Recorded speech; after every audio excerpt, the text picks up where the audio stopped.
माजी शिक्षण मंत्री आणि धारावीच्या आमदार वर्षा गायकवाड यांनी धारावी पुनर्विकास प्रकल्पावरून राज्य सरकारवर सवाल उठवला आहे।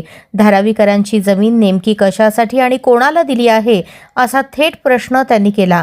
धारावीच्या पुनर्विकासासाठी लाखो लोकांच्या घरांचे स्वप्न बघणाऱ्या धारावीकरांसाठी हा प्रकल्प आहे की खासगी हितसंबंधांसाठी असा सवाल त्यांनी केला। यावर राज्य सरकारकडून खुलासा होणे आवश्यक असल्याचे गायकवाड म्हणाल्या।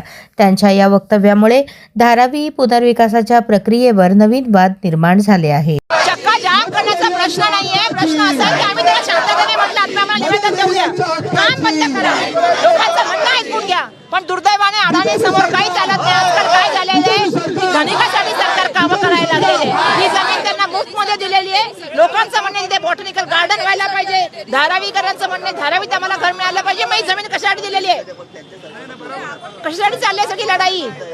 आणि आज एवढा मोठा फौजफाटा आमच्यासाठी आणलेला आहे, आमच्यासाठी आणलाय।